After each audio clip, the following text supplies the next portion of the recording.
Guys, like, comment, subscribe, share the video, especially if you love professional wrestling as much as I do. This is my recap video, my final video I'll make on WrestleMania 40.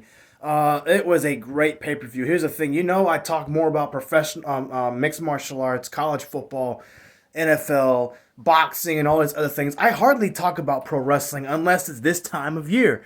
And listen, this WrestleMania was incredible. I mean, every WrestleMania is incredible just because of what it is, but because of the superstars, the storylines that go into it and all that. Look, I'm blown away. I mean, The Rock coming back in his 50s, wrestling the way he does and looking as good as he does in the ring and cutting the promos he does. And I meant what I said as a Cody Rhodes fan. Obviously, I'm a pro wrestling fan because I got Roman Reigns' needle mover shirt. Shout out to the Tribal Chief. But I'm a big fan of what they do because of the physicality, the work ethic they have to have, the risk of injury, your life at times in the ring, to entertain people like me, idiots like me. That way we can talk about those great athletes, because they are athletes first. They're not just entertainers. They are athletes, and you got to respect that. I thought it was great. I mean, Rey Mysterio whooping his son again in a tag team match this time. Randy Orton and Kevin Owens losing, but Logan Paul's a big star, and he's going to be elevated now because of that. And who else better to be elevated with than beating guys, legends like Randy Orton and elite performers like Kevin Owens? So shout out to those guys. Seth Rollins, man, he is so good at putting people over. He doesn't even have to win every time, And he's such a special performer because he's great as a heel, and he's also great as a baby face. He's great at both of those.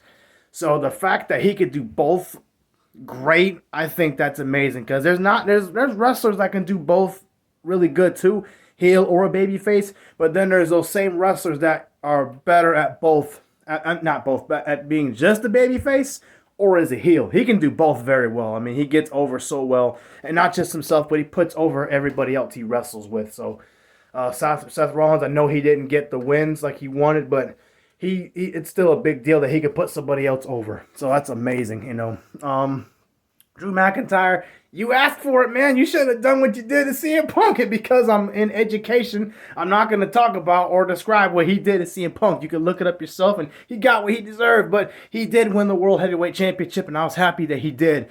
I know it didn't last as long as he would have liked, but it still happened. And I believe he'll be world champion again one day, So congrats to Drew McIntyre. Big shout out to Damian Priest. Again, I'm not much of a pro wrestling guy, as I have been in the past. But anytime a guy like him wins a world championship that hasn't tasted world championship gold yet, and they finally do on the biggest stage of them all, hats off to you, man. You deserve it. Rhea Ripley continuing her dominance as world champion.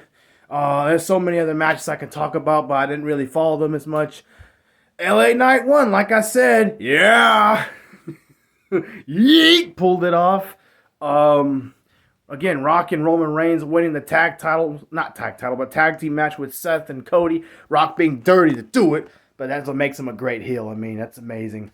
They won, but then they lost the next night. I mean, Cody, I know it was one-on-one, but obviously with the whole bloodline coming out there trying to interfere and actually interfering, didn't pay off. You saw Undertaker come back. You saw John Cena come back. You saw Jey Uso and Seth Rollins. Seth Rollins dressed up back in his Shield days, trying to come back and help Cody win the match.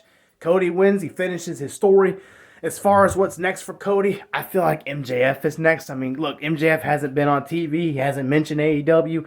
It's the same thing when Cody went to WWE. Nobody talked about him or anything, but you speculate, and you pretty much knew his career was done. Usually when someone's gone, they get double-crossed or betrayed. I mean, AJ Styles, look at New Japan. He got betrayed by Bullet Club, and then next thing you know, he's in WWE. So, yeah, I think that's next for him. I mean, they had a great feud in AEW.